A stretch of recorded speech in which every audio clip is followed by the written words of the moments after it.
Okay, looks like we can start this incredible event today. I hope you all are excited.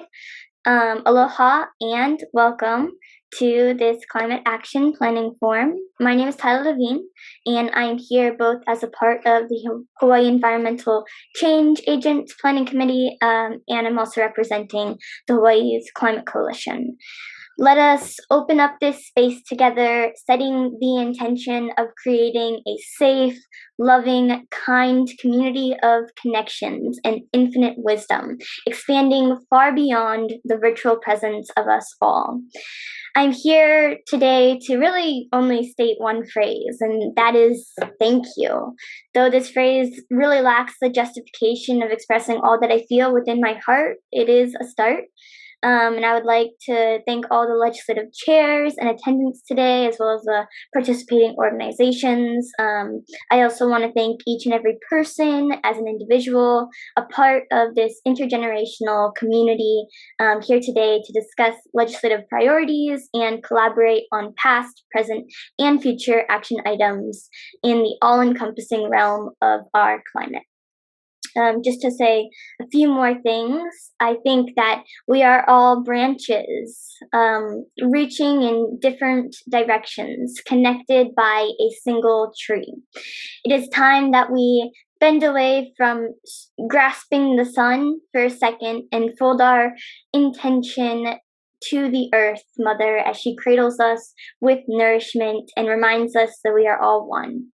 The roots of connection from which we grow shall be acknowledged today, uniting us on this common ground of climate change as we really strive to grow a collective movement beyond the lines of limitation and walls of separation within society.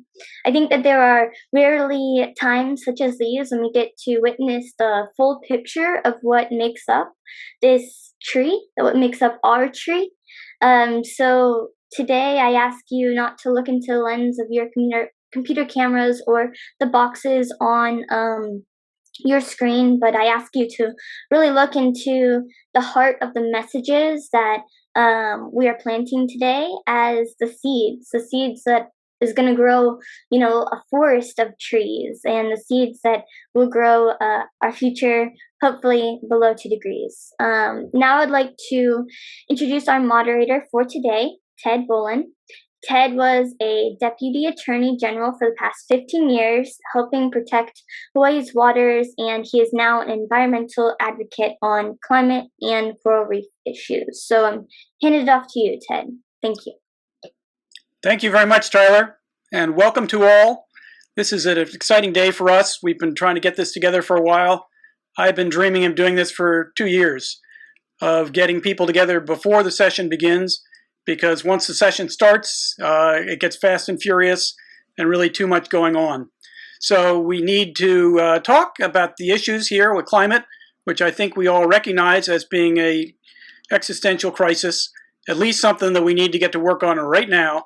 And I appreciate all of you coming on board for that work on climate and other environmental issues. We are going to try to get together today with various issues that people will work on and form coalitions that I hope before session people can get together and decide what bills should look like. So let's kick it off. Here's what today's program includes. First, we will have Dr. Charles Chip Fletcher give a speech on COP26 Musings, because he's just been over in Glasgow and he can update us. We will review our objectives and introductions, legislative climate priorities, sponsor priorities, breakout session, reports from breakouts, making a difference, and a closing. The first half, we will have essentially presentations by legislators. We have 3 chairs with us today that we'll talk about in a moment. We have, we'll then have question and answers for them. In the second half, we'll turn to breakout rooms, and you can pick from among 7 different breakout topics that most interest you and meet with other people on that. For about 15 minutes, we'll discuss that. Then we will come back and we'll report on what was said during the breakout sessions. finally, we'll see where we'll have some discussion about where we might go next. So that's our basic direction today. And let me turn it now to Chip Fletcher. Dr. Fletcher is the Associate Dean for Academic Affairs at the School of Ocean and Earth Science and Technology, or SOEST, at the University of Hawaii in Manoa. He is also a commissioner on the Hawaii Climate Change Commission. He has been the principal advisor in funding and awarding over 30 graduate research degrees, and has received a number of teaching, research, and community service awards. Chip also has a textbook on climate change entitled Climate Change, What the Science Tells Us. His models of sea level rise are used by government agencies to administer coastal policy and plan resilient infrastructure projects. So Dr. Fletcher is right at the center of this issue that is such concern to us all. And with that, I will ask Dr. Fletcher to give us a little summary of what he's learned recently in Glasgow. Thank you, Dr. Fletcher. Thanks, everybody. Let me share screen and start just a couple of PowerPoint slides. So I'm calling this a climate update. I'm going to do just a few seconds of review and then bring us on to where we are today globally with respect to national commitments and pathways to limit global warming. So as most of you know, in 2015, the Paris Climate Accord occurred and nations agreed to stop global warming before it reached 2 degrees Celsius and to pursue efforts to end warming before reaching 1.5. But in 2018, a report from the Intergovernmental Panel on Climate Change, labeled Global Warming of 1.5 degrees Celsius, revealed that warming above 1.5 would be a major disruptor to global security and economic stability. And with this report, 1.5 degrees C became the new global target for limiting warming. In order to stop warming at 1.5 degrees C, it means global emissions must be reduced 55% by the end of this decade and must reach net zero emissions by 2050. And I'll mention that to date, warming has reached between 1.1 and 1.3 degrees Celsius. So we're only a few tenths of a degree Celsius shy of our 1.5 target. By the end of the Glasgow meeting last month, national pledges, national promises to cut greenhouse gas emissions would only amount to reductions of 7.5%. Whereas 55% is what is needed. This gives us a 34% probability of staying below 2 degrees Celsius and only a 1.5% probability of staying below our primary target of 1.5 degrees Celsius. So we are way off. Additionally, a Washington Post study last month found that an average 23% of greenhouse gas emissions are not reported. Carbon dioxide emissions dipped 5.4% during 2020. However, they've rebounded this year 4.9%. And they're projected to reach over 36 billion tons of CO2 by the end of this year, which is only 0.8% below their pre-pandemic high in 2019. So this black line shows our historic carbon dioxide emissions over the past decade. This dip was the COVID recession. Our goal is to reduce emissions in order to stop warming. This yellow line shows the announced promises nationally, which would put us on a pathway of warming between 2.5 and 2.8 degrees Celsius. But what nations promise and what they actually do are two different things. Very few nations actually hold to their promises. And the policies that are in fact in play nationally around the world put us on a pathway of warming to over 3 degrees Celsius. Studies show that above 3 degrees Celsius, we're basically looking at 1/3 of humanity displaced from where they're located today because their lands will become too hot to live in. About 1/5 of the global land surface will become intolerably hot and not able to sustain human communities. This green line is the pathway we must follow in order to limit warming to 1.5 degrees Celsius. It's been projected that children born now will experience 2 to 7 times an increase in extreme weather events, compared to people born in 1960 under current promises. And this consists of 7.5 times as many heat waves. That is, whereas those of us born 50, 60, 70 years ago have experienced an average of 4 heat waves in our lives, children born today will see 30 heat waves. Already, 37% of warm season heat-related deaths are attributed to climate change. And extreme humid heat overall has more than doubled in frequency since 1979. It rained on the Greenland summit this summer. And this is the first sign of the Greenland ice sheet moving through a tipping point phase, because as it lowers in elevation due to melting and rainfall, the probability of rain begins to increase and the probability of snowfall decreases. The Amazon basin is now converted to a net greenhouse gas emitter.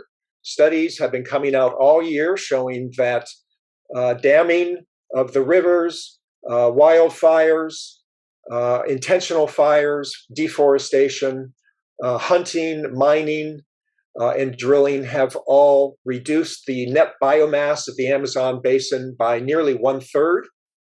And the Amazon itself overall is a net source of greenhouse gas every year. We also have seen studies that the continental biome is nearing its thermal maximum for photosynthesis. It's been projected that by 2040, just 2 decades from now, the drawdown of carbon from the atmosphere may be cut in half because of photosynthesis nearing its thermal maximum. But I remind you that crisis has a second, less well-known meaning from the original Greek. It actually means a turning point or an opportunity. There's never been as much innovation, investment, and interest in green technology. The revolution in renewables have soared from a niche interest 30 years ago to a cheap global alternative energy source that provides more than 1/4 of the world's electricity today. And this is truly one of humanity's most remarkable achievements. We're on the right path. We just need to accelerate. And with that, I thank you for your attention, and I'll turn it back over to you. Thank you, Dr. Fletcher. I think a lot of us on the call are aware of how dire the situation is. I appreciate your last note on opportunity. I wonder if we could ask you what you learned specifically in Glasgow, and how it has changed your views, if at all, since before the COP26. Well, my main takeaway from Glasgow is that the UN Framework Convention on Climate Change, which hosts these annual meetings called COPs, is fundamentally a political process. And the fundamental tool of politics is compromise. And compromise is not the right approach when it comes to safety. And we're talking about our children's safety, our own safety. None of us would ever compromise on safety. So while the COP process is an important and strong process, and every year does achieve wonderful things, I think that the organizers of COP need to put science first, and they need to actually focus on the developing world, the world which is converting to a modern system of health, modern system of transportation and education. And our funding should go towards India. It should go towards helping China. It should go towards helping African nations and Central American nations convert this decade into renewable economies. rather than nation by nation having to debate and eventually water down globally consistent agreements, because the COP process requires that every single nation that is a member agree to the wording. I would much rather see in global investment in the developing world. This will also help with human equality, which is extremely important. And I'd also ask, what kinds of solutions can people on this call work on in their own lives to try to help? Well, of course, there's voting. Absolutely, voting's the most important thing any of us can do in the democratized world. Secondly, a more plant-based diet is extremely important, and it's also better for you. It's healthier for you. And just flat out getting away from the consumption of beef, which is largely produced by the deforestation of biodiverse countries in the Southern Hemisphere. And thirdly, here in Hawaii, we have played an important global role as a leader, a demonstration of what is achievable. In the 2000s, we were the most oil-dependent state in the nation. And now we have emerged, and I think we may be the least oil-dependent, least fossil fuel-dependent state in the nation. I am personally excited about the possibility of changing our refinery from a coal and oil-based refinery to an atmospheric direct air capture refinery. We are a tourism-based economy. We spend billions of dollars on producing aviation fuel from crude oil that is brought in from Russia and Libya. And we could produce aviation fuel by directly pulling carbon dioxide out of the atmosphere, combining it with green hydrogen that we can produce, and making all of our fuels. We eventually will get away from combustion engines, but it's going to be more than a decade before long-haul aviation gets away from internal combustion. And in the meantime, I think we can invest in synthetic fuel production from direct air capture of CO2. And I went to Iceland after the COP meeting and looked at sequestration and geothermal and hydrothermal energy production there. I also, and I'll end with this, I think that geothermal is, we really need to look again at geothermal, figure out how to do it right, have a community-based, community benefit-oriented geothermal energy production system in Hawaii, because it can be done. Thank you, Dr. Fletcher, for your comments, for your work in this field, and for coming to our session today. It's great to have you here as a keynote speaker, and appreciate you very much your being here. Thank you. Okay, next, let's talk about the objectives of our event today. We are to enable support of key legislative climate priorities, to raise awareness of key community priorities with legislators, and enhance collaboration between environmental groups and with our legislators.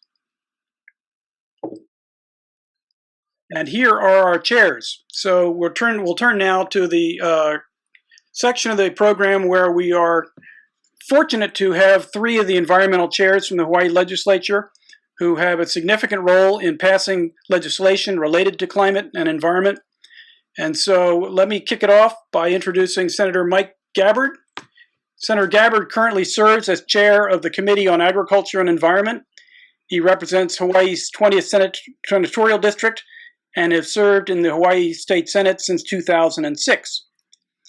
Senator Gabbard has been instrumental in passing legislation to protect our environment, including our coral reefs and oceans, and he has led efforts to mitigate the existential threats posed by the climate crisis.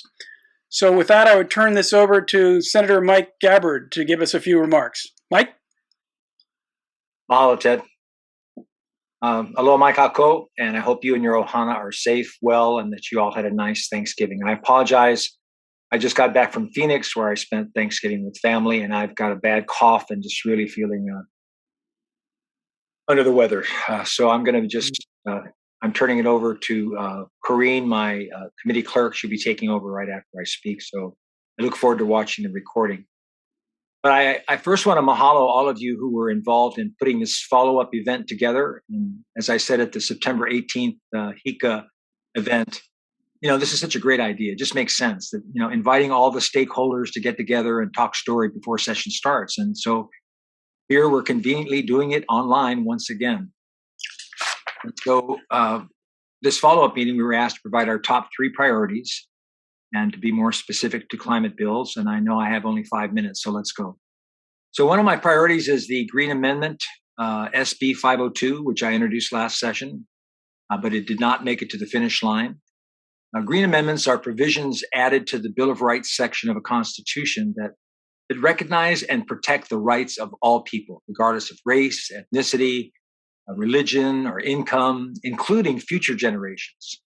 Pure water, clean air, a stable climate, and healthy environments.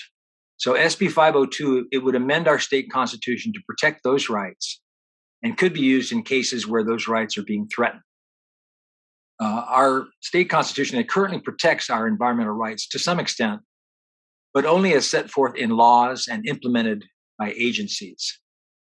An update, support for green amendments is getting momentum in other states as other legislatures are beginning to recognize the power in including such basic and strong language in a state constitution's Bill of Rights.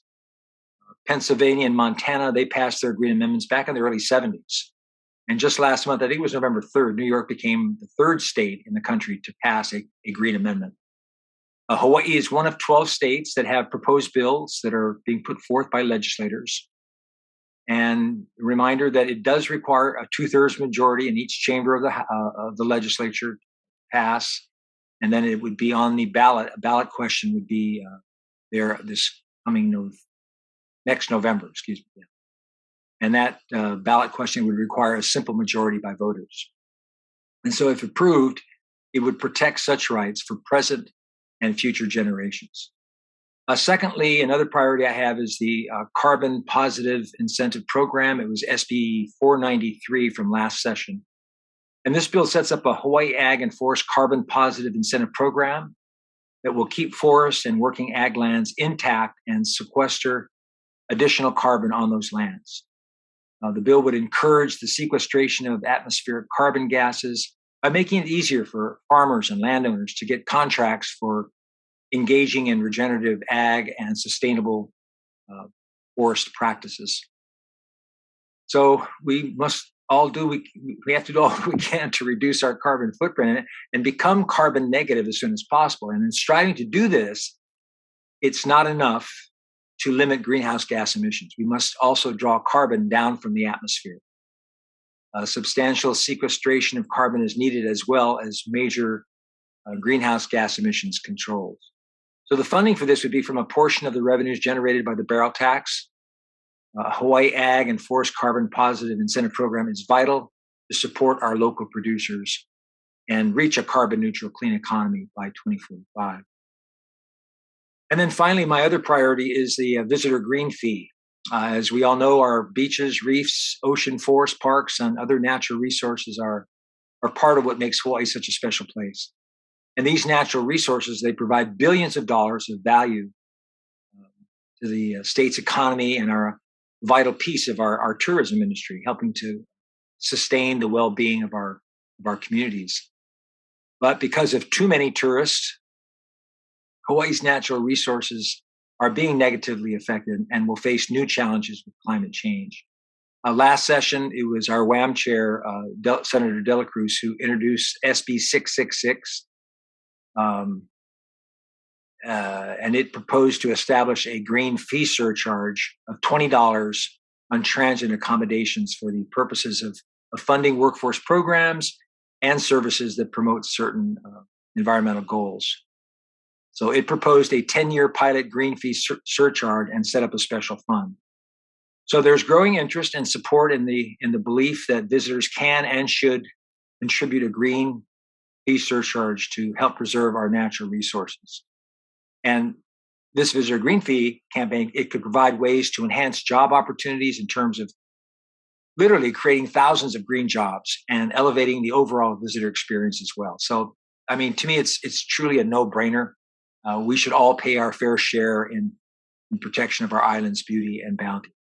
So in closing, I just shared my top 3 priorities. I know there are many more issues and concerns that affect Hawaii and its people that will be equally and thoroughly considered as we move through the next session. Now is the time to start sharing those. We're in the tweaking mode right now of previous bills. So please let me know your thoughts about other bills or even concepts that you'd like to see passed into law. There's more to be done.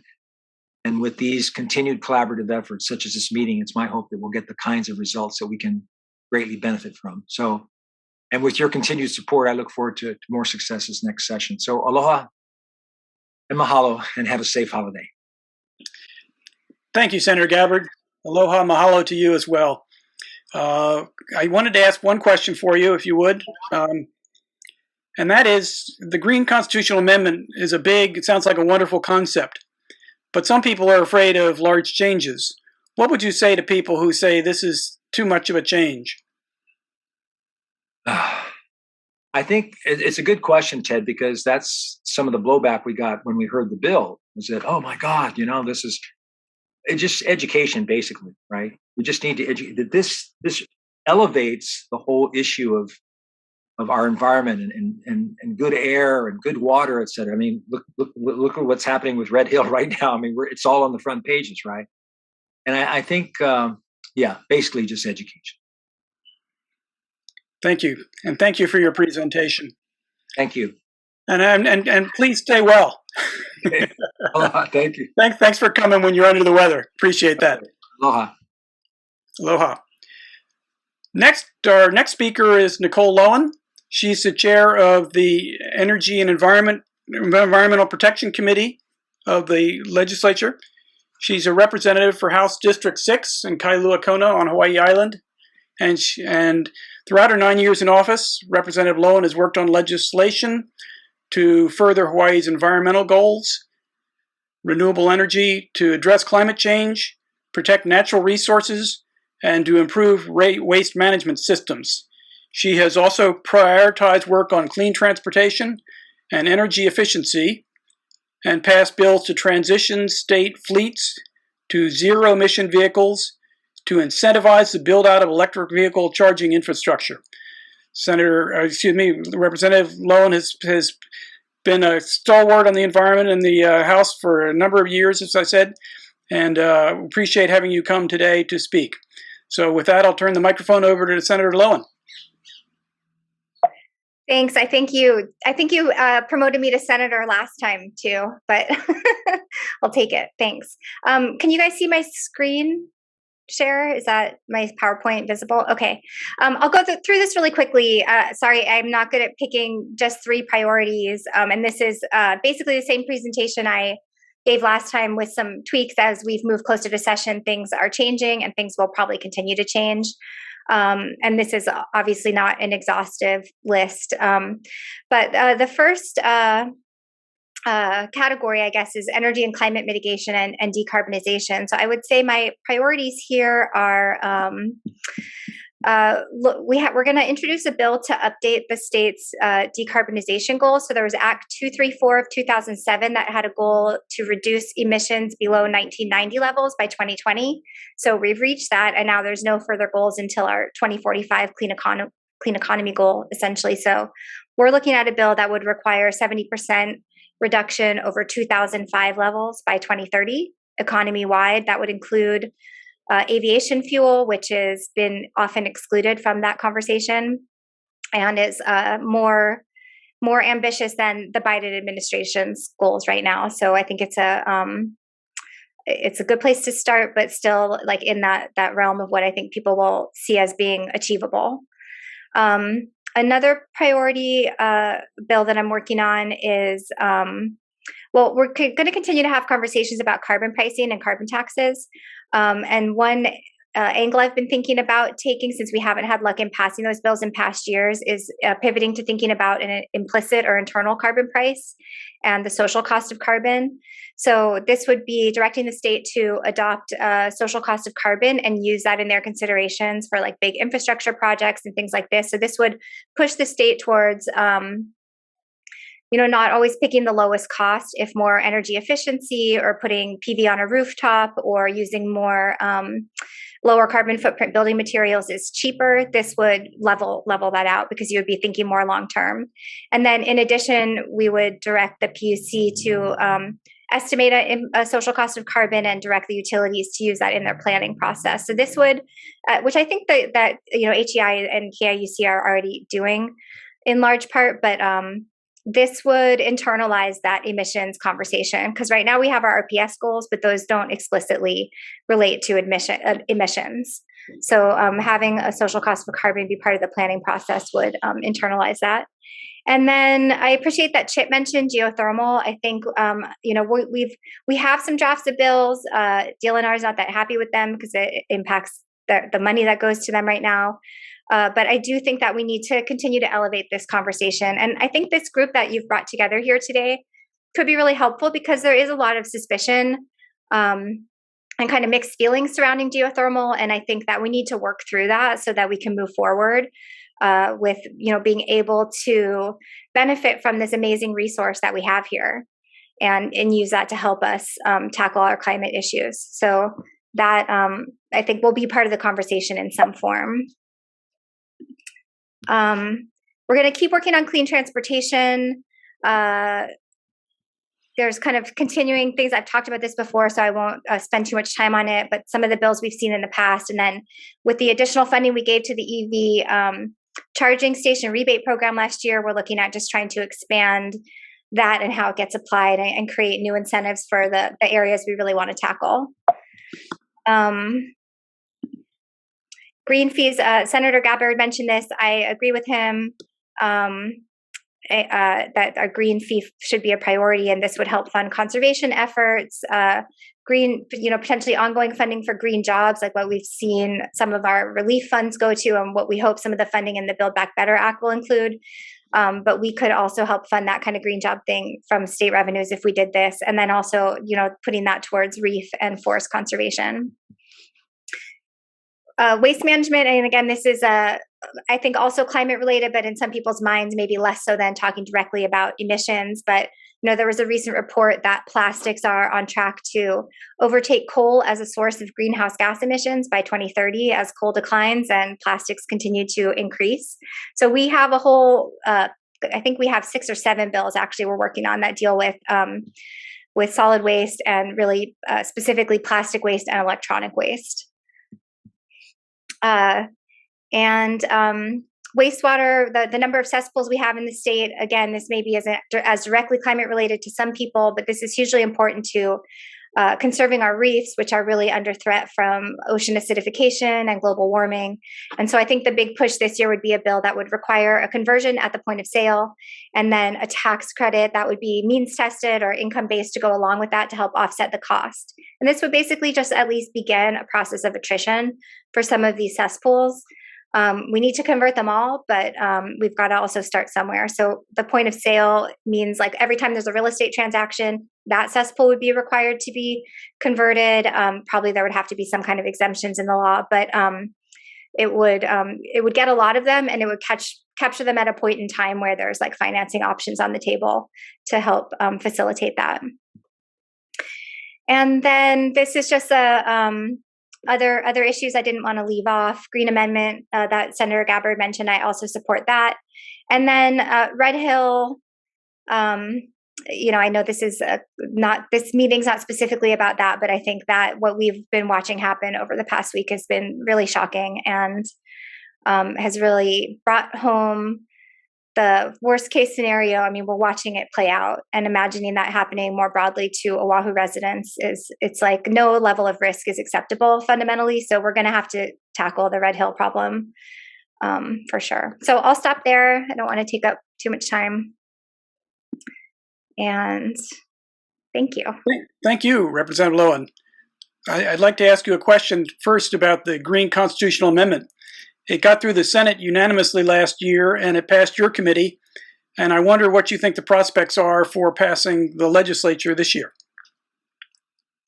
I mean, we're willing to pass it out of my committee. I can't really speak to. I'm not quite sure what the reason for not continuing to move it forward was. So I mean, I hate to say what are the chances. We can't know until we are there. Okay. Another question I have for you is relating to, you mentioned geothermal, which is a great resource potentially, I think, for if it can be worked out for the Big Island. But let's turn to Oahu, where the majority of the population lives. What can be done on Oahu to continue to develop alternative power resources, so that we can reduce emissions? And also, what can we do on sequestration of carbon? Sure. I mean, I think there's still low-hanging fruit on Oahu. So there is, as this county continues to move forward, or the utility continues to move forward on Oahu with adopting renewable energy, I think that right now it's like projects just take time to build. But as far as the reliability of the grid, which is I think there's kind of sometimes a misunderstanding that the variability of renewables is gets conflated with reliability, but actually there's a lot of capacity to adopt more renewables, and that need for the firm power as people think of it, because really solar with battery backup is firm to a degree, but that need becomes sort of more unavoidable when you get to the last 10% or so. So, I mean, right now it's sort of plant permitting issues, supply chain issues, and things like that. But I think for Oahu, there will be a need for some kind of bigger resource. There are land area issues. So maybe looking at offshore wind, I know that conversation is pushing forward. Geothermal, it's not totally clear what resources are available on islands beside the Big Island. It's very obvious there's a resource available on Big Island, but potentially there could be in other places. But it's having the resources to identify that and the buy-in from the public to move forward on it. And then, I mean, I think the long duration storage is a huge, for Oahu in particular, that would be a game changer if there was some new technology for long duration storage that came online. What was the second part of your question? I'm sorry. I'm afraid I don't remember. it was carbon sequestration. Oh, okay.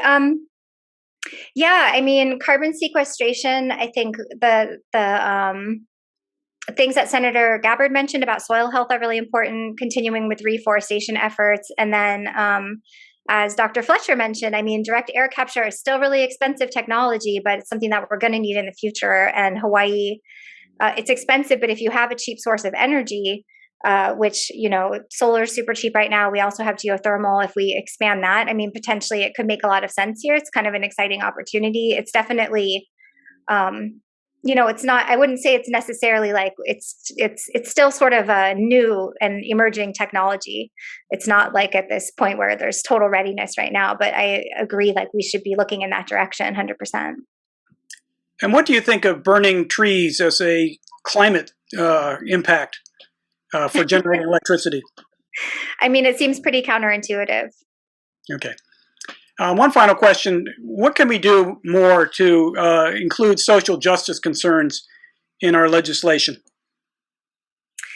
I mean, I think we just have to continue to keep them in mind. So, I think that we do try to think that way, with the cesspool conversion, for example, we want to have a much larger tax credit for lower income individuals. I think we'll be looking at some legislation, which I didn't have in this PowerPoint, to, do some kind of LMI measure, put some kind of LMI consideration in front of the PUC so that there could be some kind of relief for ratepayers. I do think we need to shift. I do sometimes see the conversation, I've seen this for Oahu, where there's this focus on all the projects are going on the west side and the users are in the city. And I guess I would just say, first of all, not everyone in the city is wealthy. Not everyone on the west side is poor. And cities also provide benefits to country areas, right? There's a kind of trade-off there. And I think our focus should be on providing relief to lower income ratepayers, in my view. I think it's the idea of community benefits. So when you have a energy project in a certain area, that you would provide some kind of benefit back to the community. That is a cost that gets borne by all the other ratepayers on the island. So I think it's something that we just have to be judicious with and kind of tread carefully around. You mentioned LMI. Could you explain that? LMI is just like the acronym for low and middle income. Yeah. So very good. Thank you, Chair Lowen. I really appreciate your coming today and for working with us on all these important bills coming up in the next session. Thanks. I hope everyone's staying warm, by the way, on this very cold Hawaii morning. Okay, moving on to our third chair, which is David Tarnas. David Tarnas is currently the state representative for House District 7 in North Kohala, South Kohala, and North Kona on the Big Island. He previously served as the state representative for Kohala and Kona back in the 90s, 1994 to 1998. David is a professional environmental planner with his own company focused on managing development of private, residential, and commercial projects in environmentally sensitive areas. David is co-author of Hawaii's Ocean Resource Management Plan in 1990 and author of the 1998 Law Act 306 that created the West Hawaii Regional Fishery Management Area. Last session, he passed two bills earlier this year, helping agencies and homeowners prepare for sea level rise. So, as chair of the Water and Land Committee, David, you're one of our key players. What do you have to say for us today? Thank you very much, Ted, and thank you everyone for being here. And I have to emphasize, I didn't pass the bills, the whole legislature did. I am just a chair of the Water and Land Committee, but it really takes both chambers and all the legislators working together to be able to pass legislation. So you're very kind, but it was a kako effort. I want to mention a couple of different executive branch efforts right now that all of the folks who are here today really I request that you pay attention to and engage with. And one of them is the state land use review of districts. It was previously referred to as the district boundary review. The 2021 draft report just came out and asking for public comment, and comments are due January 7th. And so, that's an important, land use is a very important part of how we can address and adapt to climate change. And so I would urge you to look at that. The other is, we have the sustainability coordinator here among us today, Danielle Bass, and the state sustainability plan. I would urge everyone to read it. There's a lot of really good recommendations, findings and recommendations in that plan, and it's going to take a major effort to try to implement them. The executive branch is taking the lead, and at the legislature, I seek to support that and support the executive branch in carrying out some of these efforts. The third one is actually in the ocean, and that's the herbivore management plan. DLNR, Division of Aquatic Resources, just came out with that herbivore management plan. This is initial draft. These are not proposed rules yet, but as you know, our coral reefs are really under a great deal of stress. And so better managing our herbivores is very important because herbivores play an important role in protection of our coral reefs. And so there'll be a series of public meetings about them. So I urge you to participate in those if you would. Ted mentioned a couple of important bills that the legislature passed last session. And I look forward to the executive branch coming back with recommendations on how we address the critical infrastructure that will be affected by sea level rise. We have to start dealing with that. It's going to be expensive, and we have to figure out what are the priorities and how we deal with those, whether they're roads or utilities, parks. We need to figure out how we're going to address them and how we're going to pay for it. Getting to legislation this session, certainly the green fee is a priority for me. Last session, we were able to pass the Ocean Stewardship Special Fund and an Ocean Stewardship Fee, which was really the first time we passed a fee that is being, specifically charged to visitors, or those in this case who are using any commercial ocean recreation vessel. That per capita fee goes into an Ocean Stewardship Special Fund that would support marine resource management efforts. And I think that was a very good step. Call it a blue fee, if you will. But this time around, this session, we really need to move forward to pass a green fee broadly applied to visitors and those who might be using transient accommodations. Representative Lowen is working on that, and I certainly support that effort. You know, when we look at the impacts of climate change and how we adapt to them, for me, one that is so striking is the increase in wildfires. And so we really need to deal and increase the capacity of the agencies to be able to address that, whether by trying to take measures to prevent wildfires from occurring, providing sufficient funds to fight wildfires when they occur, and funds in order to mitigate and restore the landscape after a wildfire. You know, besides nutrient loading of our nearshore waters, which was brought up by Representative Lowen, the other major impact on our nearshore waters is sediment that comes down in, basically sediment-laden runoff coming down into the ocean on streams. And in order to reduce that, we need to better manage our land use. And I think that's something that wildfire management is a big part of. Here on this island, we're also dealing with a significant overpopulation of goats. And that's a very difficult issue, and we need to figure out how to deal with that. So that'll be something else I'll be working on this session. Watershed management, improving our resources for reforestation, and dealing with this conflict between ranchers who want to keep land in pastoral use and the DLNR interested in taking some of those pasture lands and reforest is a tough conflict. So this interim, we've been having an Act 90 working group, that's what it's called, referring to a bill passed many years ago that would transfer DLNR pastoral land leases over to Department of Agriculture. I would urge everyone here to take a look at the Act 90 Working Group website, where we've provided all the information that we've gathered through the working group meetings. The draft legislative report is posted there. I've gathered comments on that. I co-chair that along with Senator Lorraine Inouye, and we'll be proposing legislation based on that report, which I believe will help us move forward to address those issues and also support and increase the capacity of DLNR to do reforestation in important areas, because we need more reforestation for watershed purposes, ecosystem services, native species restoration, and also to reduce sedimentation and sediment-laden runoff. A couple of bills that we worked on last session that are still pending. HB 498, in lieu fee mitigation. I think it's a very important tool for DLNR. I urge you to take a look at that bill. HB 46, which basically would require all entities that have habitat conservation plans, such as wind farms, to have a service agreement with a facility that would be able to provide emergency medical services and rehab services for injured wildlife, like seabirds or bats, for example.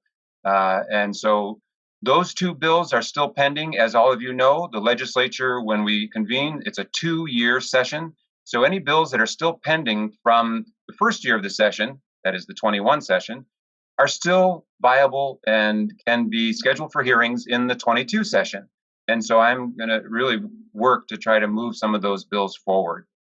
A couple of other things I want to mention. I had a bill last session, which I'm going to reintroduce with some amendments, which would be to increase the penalties for aquatic resource violation, again, trying to increase the capacity of the DLNR to do their job. We did a lot of work to support the enforcement arm of DLNR, and that's under Representative Lowen's committee, DoCare, and so we added additional funds and positions, and I thank Rep. Lowen for taking the lead on that. But we do need to actually help increase the capacity to levy increased penalties on those who violate those aquatic resource rules. And then finally, one of the big impacts on our forest bird populations with global climate change is that as it warms, the mosquitoes that would not have gone up to higher elevation now are able to do so. And so the birds who kept moving up into higher elevations to escape the mosquitoes are now being subject to them. And mosquitoes carry avian malaria. And frankly, our native birds are under an existential threat from mosquitoes. Habitat loss is certainly a huge part of it, but along with a number of other representatives, I'm working on trying to increase the tools for the administration through joint partnerships with the federal government and private partners to do landscape scale mosquito control so that we can cut back on the population of mosquitoes that are really threatening our forest bird populations.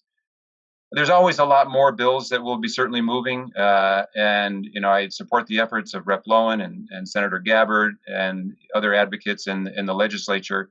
But that's just a sampling of some of the bills that I want to move forward, and also other plans that the executive branch is working on that I would urge this group to get involved with. So thank you all for your advocacy and being here today, and I look forward to the conversation. Back to you, Ted. Thank you, Representative Tarnas. One of the areas that I think may come before your Water and Land Committee that affects carbon sequestration is what you can do on the land. And you referenced some of the forest and rancher issues. I wonder if there are opportunities to affect the building sector with bioenergy, things developed like from hemp and bamboo. Are you familiar with those? I've been a longtime supporter of alternative building materials that we could produce on island, and certainly hemp and bamboo are two of those. If there are measures that we could move through the committee that would assist that, I'd certainly be very interested in supporting that. But I'm not sure if it's a statutory restriction that's really dealing with that's preventing it. I understand it's more of building code issue, and that's at the county level. But I think that there are some, there has been some progress in that regard. And I certainly would support if there are statutory changes that are needed. I'd certainly be interested in supporting that. But frankly, I think it's more at the county building code level. Thank you. Relating again to carbon sequestration, are there issues, because I know there are a number of people in this group who are interested in that. Do you have suggestions of where people should direct their efforts from this group? I don't. Carbon sequestration, we want to keep the carbon, as I said, one of the big things I'm trying to figure out is how to keep the soil on the land and not have it run off into the ocean. And by better managing our lands, our large landscapes, we can do that. And if you have good grassland management, then you can keep that carbon, held within the soil itself. If we have wildfires, overgrazing by uncontrolled populations of ungulates, then we lose all that carbon because it's all eroded and it's released into the air, and the soil goes into the ocean. So for me, better wildfire management, land use management is certainly a part of carbon sequestration. Thank you for that. As somebody who's worked on coral reef issues, I know how important it is to try to keep the land on the land and not have sediment run off onto the reefs, which is one of the leading factors in damaging reefs, which are already so stressed with climate change. So thank you, Representative Tarnas, for your remarks today and for your work on these issues. We look forward to working with you in the coming session. Thank you, Ted. And at this point, I would shift gears a little bit. We've heard from our three chairs and much appreciate their remarks. We would next turn to the part of the session to hear from the environmental groups. You see their logos on the screen. A lot of you were here last time, so you heard an introduction. And with limited time, we won't go through detailed introductions of the groups. You can obviously check them out online if you have questions. But these are groups who have been very involved in environmental legislation in past years and expect to be in the coming session. And so we would like to hear from each of these groups to discuss their leading priority. We're only giving people 1 minute. Before I leave the last session, however, I want to say in the chat, Danielle Bass of the Office of Planning has a link for comments relating to the state plan by January 7th. So check that out too. So with that, I would turn to our organizations. And our first presenter is Matt Geyer with Faith Action Environmental Justice Task Force. Aloha, thank you, Ted. The Environmental Justice Task Force is supporting a bill called Carbon Cashback. This bill will assess a fee on the companies that import fossil fuels into Hawaii and return that money to residents of Hawaii. Now, the impact of this legislation has been studied by UH, and it's been shown that not only will it hugely reduce emissions, but families in Hawaii will benefit from receiving that green stimulus check in the mail, which makes this the most equitable way of addressing climate change. We also support green fees on tourism, and we're doing work to inspire climate action through education and events. Thank you, Matt. Next is Charlie Ice with the Environmental Caucus of the Democratic Party of Hawaii. Mahalo, Ted. I'm humbled by this assemblage and by what we've heard so far. It's quite apparent that this raft of issues that you see here craves greater focus, and I think that our committee really needs to dive into that a little bit. The Energy and Climate Action subcommittee that I co-chair with Ted is one of 4 standing committees in the Environmental Caucus, and we're obviously going to have a very heavy session coming up this in January. One of the things that I'm noticing too is in all this conversation is a couple of companion issues that go along with the carbon pricing and biomass burning that have come up. One is upgrading the grid, the electricity grid, to accept decentralized sources. There seems to be some issues just in the technical construction of the grid. And the second is to resolve some supply chain issues that are stalling the deployment of renewables. So we're working with some other folks on trying to get a handle on where to go on those kinds of issues. But I want to expand our committee and engage as many of you folks in focusing a little bit more tightly on how we can actually push some of these issues through and take some good forward steps. So thank you so much, Ted, and all the rest of you. Thank you, Charlie. Our next presenter is Sherry Pollock of 350 Hawaii. Aloha, everyone. And I just want to thank everyone for taking time to join us in this really critical issue on climate today. And for 350 Hawaii, our top priority echoes what Dr. Chip Fletcher said, which is to accelerate the transition from fossil fuels to renewables, truly clean, non-climate harming renewable energy. And some of the initiatives that would do that would include replacing fossil fuel use in electric generation with PV and wind power, ground transportation with EVs, ample chargers, energy and water efficiency, low carbon building materials. All of these things need to be done, though, with a climate justice equity lens. That's really critical, but it can be accelerated and done with a justice equity lens at the same time. And bottom line is no degree of temperature rise is safe. And we know that a delay costs us more than investing now in clean renewable energy. And so we need to just really get serious about decarbonization with bold policies required by science. And I just really want to thank all the chairs, and I noticed there's a lot of legislators who've also joined in the call today. I want to thank you for your efforts that will help us move forward in the coming legislative session. 350Y also is very much in strong support of the Green Constitutional Amendment, protecting the right to secure a safe and healthy climate, as well as efforts in carbon sequestration initiatives, regenerative local agriculture, planting trees, bamboo, and divesting our pension fund of fossil fuels. Thank you so much, everybody. Really want to thank you for your time and effort. Have a wonderful rest of the session. Thank you, Sherry. And our next is Tyler Levine of the Hawaii Youth Climate Coalition. Tyler.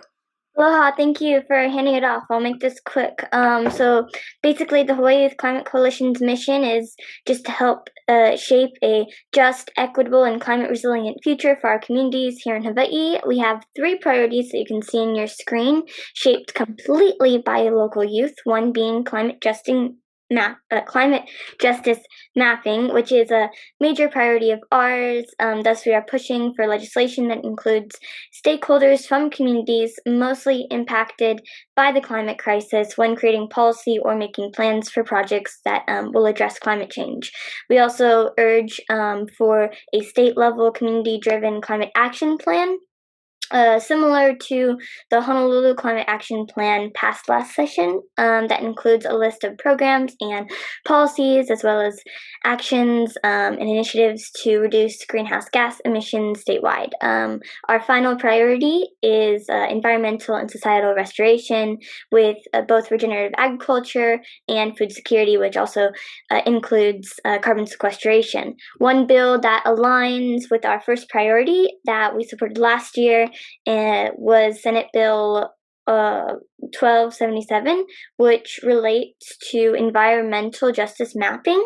If passed, this bill would establish the environmental justice mapping task force that would produce high quality data relating to environmental justice concerns. It would also identify communities that are, at the forefront of that climate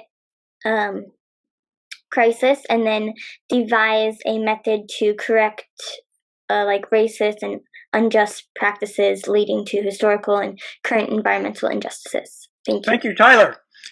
Our next speaker is Susan Gorman Chang of Citizens Climate Lobby Hawaii. Susan. Yes, mahalo. We are a national organization, and we are trying to put a fee on carbon and return that fee as a dividend to people.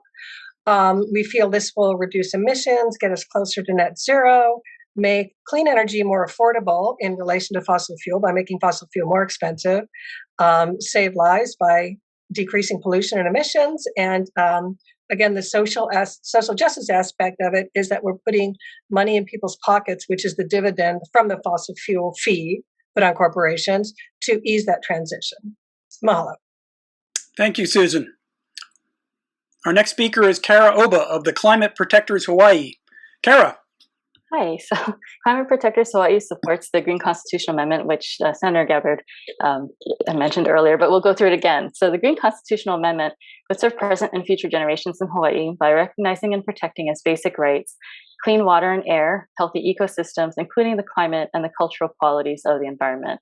So currently, the Hawaii Constitution only protects environmental rights as provided by law. This protection is insufficient where state law or agency enforcement are inadequate. So this amendment, if approved by voters in a referendum, would elevate environmental rights to that of basic rights like free speech and peaceful assembly. So under this amendment, individuals could seek relief in court where state or county government infringes upon or fails to protect environmental rights. The Green Constitutional Amendments have been effective in Pennsylvania and Montana, where they have been used to stop water pollution from fracking and gold mining. They have helped state officials with environmental law enforcement, and neither state has experienced a flood of frivolous lawsuits. And as he mentioned, New York recently became the third state to adopt the Green Amendment, and efforts are underway in several more. So it is time for Hawaii to join these states in providing protection in its Bill of Rights for basic environmental rights. Thank you, Kara. Next, we have David Mullenix of Our Revolution Hawaii.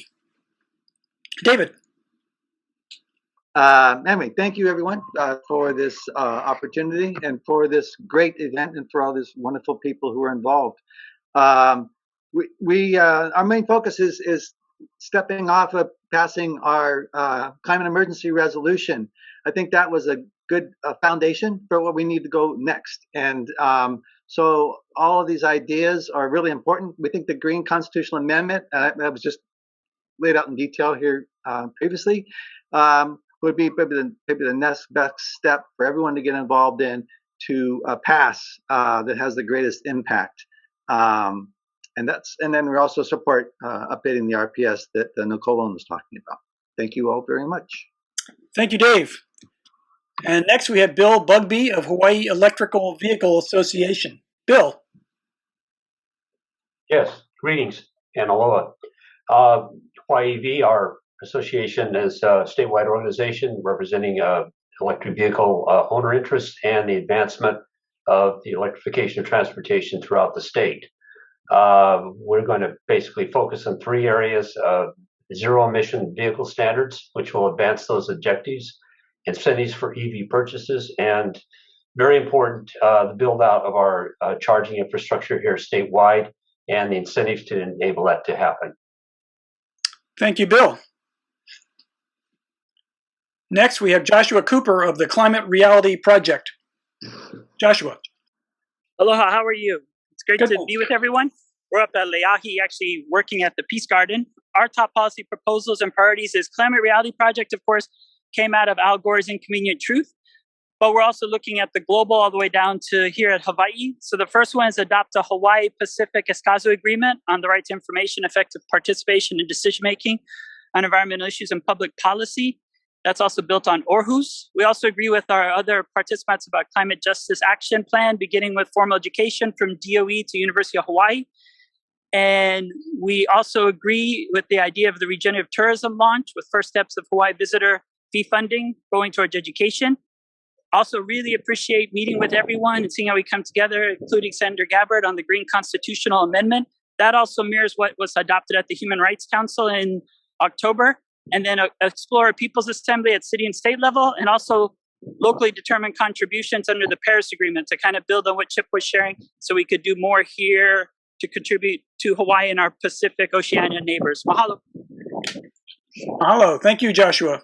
Next, we have Lisa Bishop of the Hawaii Reef and Ocean Coalition. Lisa. Thank you, Ted, and thank you to everybody who is here today, and Ted, specifically for you and your great compatriots who have put this forum together. It's so valuable to all of us.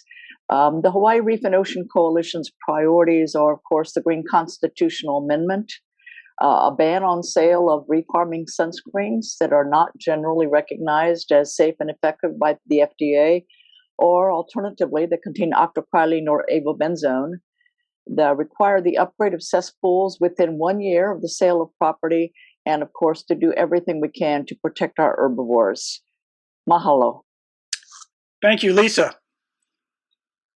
Next, we have Yoko Schneider of Wastewater Alternatives and Innovations. Yoko. Thank you. Hi, everybody. Our number one policy proposal is the mandate for cesspool conversion within 1 year of point of sale.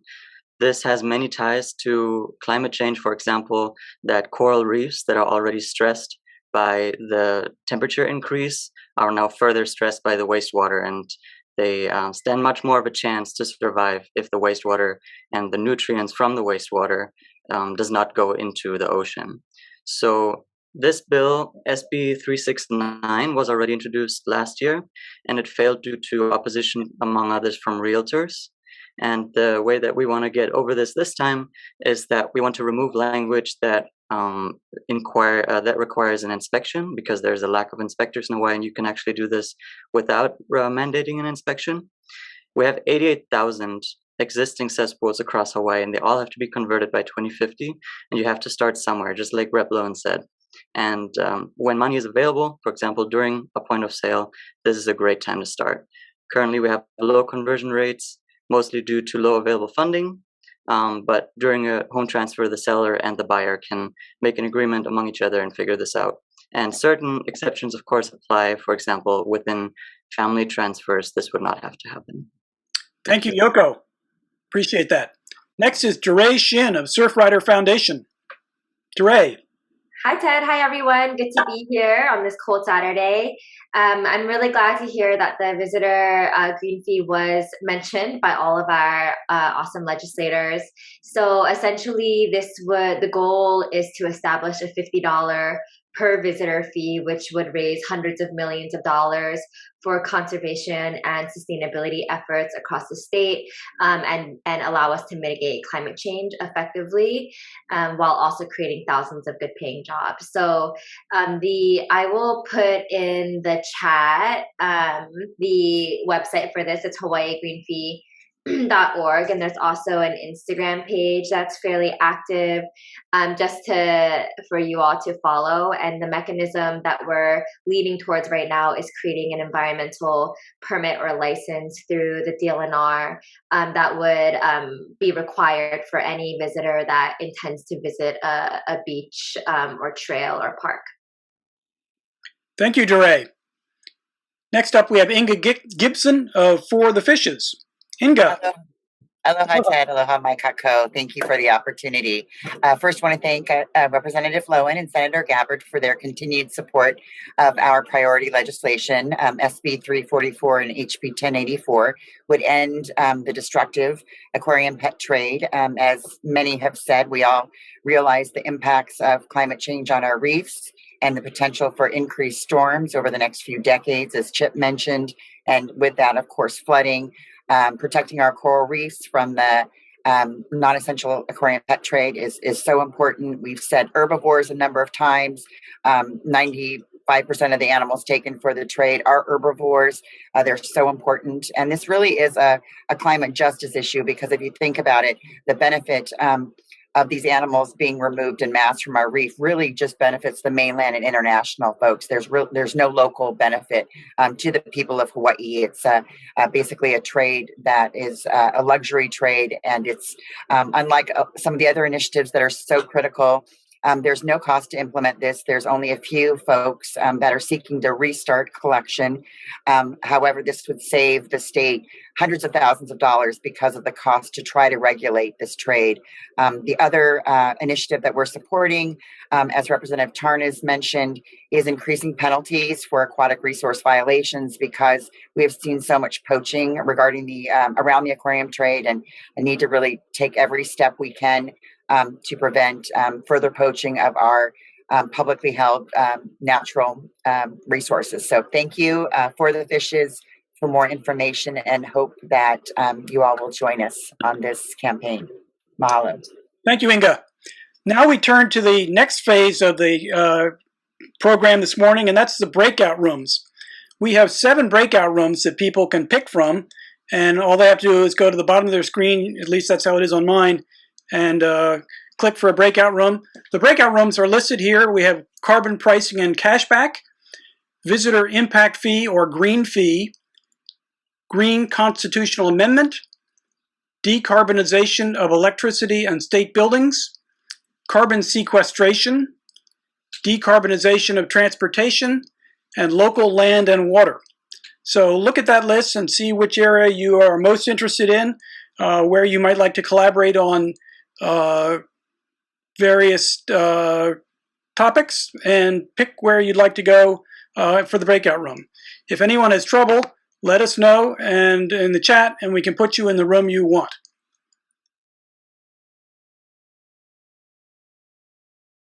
Welcome back, everyone. Let's give others a few seconds here to join back up, including Ted.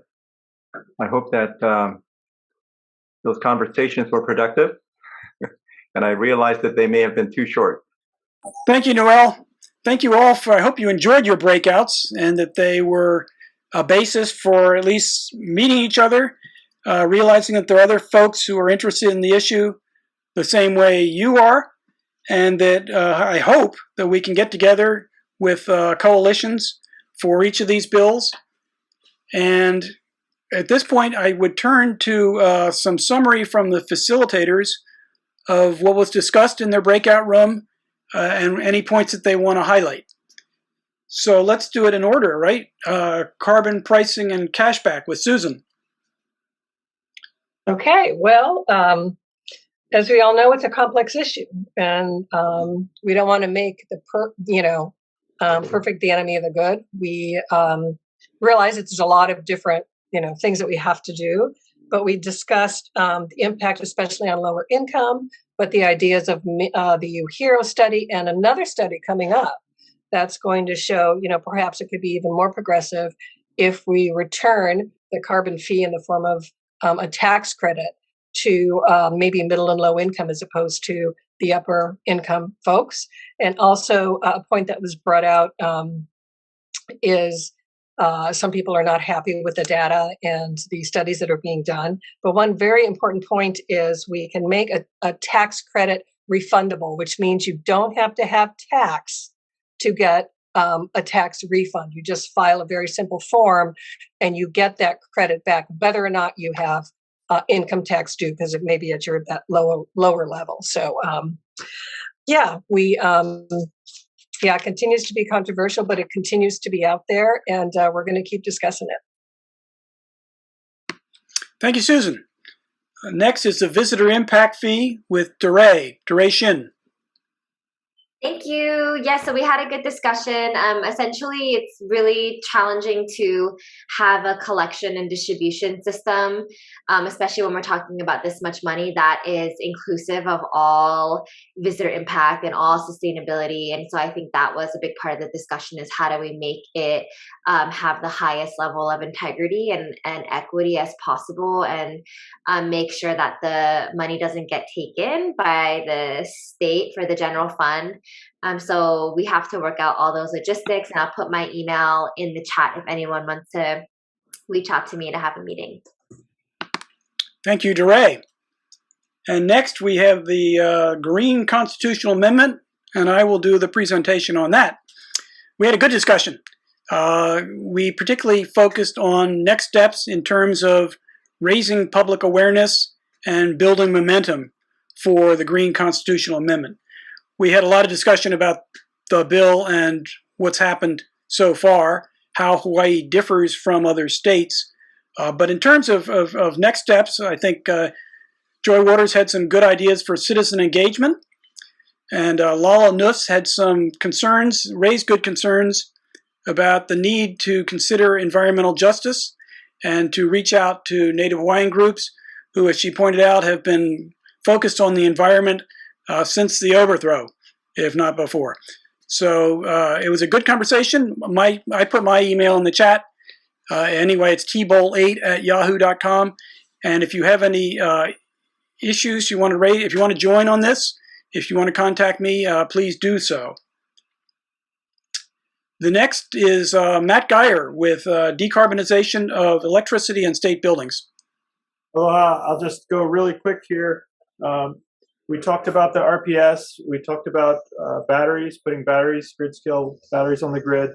And if we talked about renewable building materials and how it affect a lot of change by looking at the county building codes. So great discussion. Thank you. And carbon sequestration with Tyler. Yeah, we also had a really great discussion.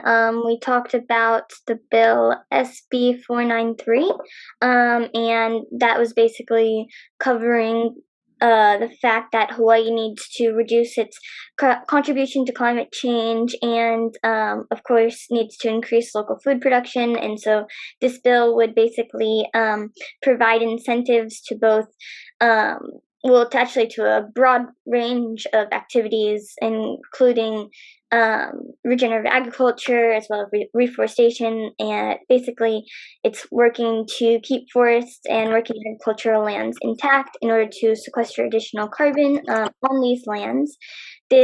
We talked about certain actions that we can take to promote the passing of this bill, including how we can, of course, get the public involved and educate others, plant trees of our own, plant seeds of our own.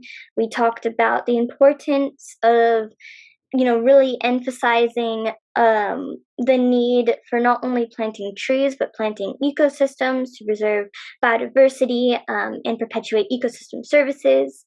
And yeah, we're excited to see how we can continue to really honor carbon sequestration, as that is an important facet in the two-dimensional, or there's multiple dimensions to it, but there is the one dimension of stopping emissions, and then we need to sequester the emissions in the atmosphere. So I'll stop. Thank you, Tyler. Next is Bill Bugbee for Decarbonization of Transportation. We had a very productive input from the audience, and one concern is, of course, as we build out infrastructure, how we deal with multifamily units, condos, and how they adapt to that. And the role of energy was another big discussion point in EV transformation. And in particular, something that really hasn't been much on the radar in terms of policymakers, I think the utility is, as we move the ground transportation from internal combustion engines to EV, the charging loads on the grid are going to be fairly substantial. And this happens in parallel at the same time when the utilities are struggling to basically transform themselves into a clean energy grid. So they have the multiple stressors at the same time with similar deadlines. So that was something that was raised, and it's an interesting point. And then another point is on rental fleets and transformation to an EV rental fleet. One of the points that were brought up was the cost of the infrastructure support for these companies, the rental companies, to support the car fleets as they move from internal combustion to electrification, and there'd be some type of legislative support for that transition. That's pretty much it. Thank you, Bill. Yep. And next is Yoko doing local land and water. Yoko. Thank you. And thanks to everybody in the breakout room for this great discussion. Please feel free to interrupt me if I misrepresent everything. I tried to take notes. And I also put my email in the chat right after I stopped talking. So the first topic we talked about was the Green Constitutional Amendment. And Representative Tarnas said it's currently the biggest challenge is the Judiciary Committee in the House. And what's needed is a conversation with Chair Nakashima and Vice Chair Mariyoshi to learn about their concerns and why it failed last time. And what's really needed is a champion in the House. And luckily, no constitutional convention is needed for this. This amendment can be done without a constitutional convention. Second topic was the point of sale conversion of cesspools. Representative Lowen is the champion for this bill in the House, and Representative Tarnas said he also supports it.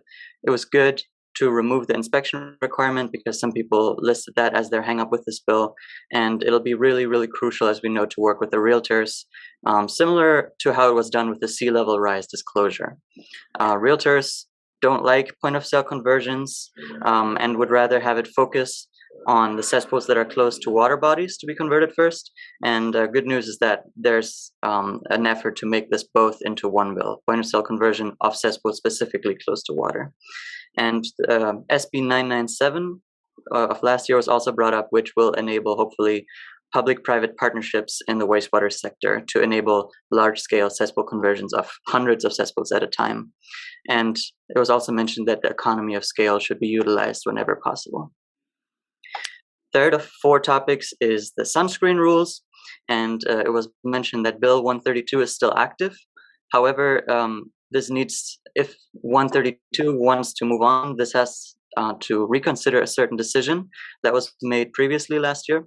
But it's also possible to just introduce a new bill with this, or to do this on the county level. Maui has a bill, for example, but it is anticipated that there will be strong opposition from the personal care product industry, and potentially there will be legislation that will make it illegal to consider this type of legislation on the county level. So state level might be the way to go. And the chair of the committee is currently waiting on the national panel review to enact this decision.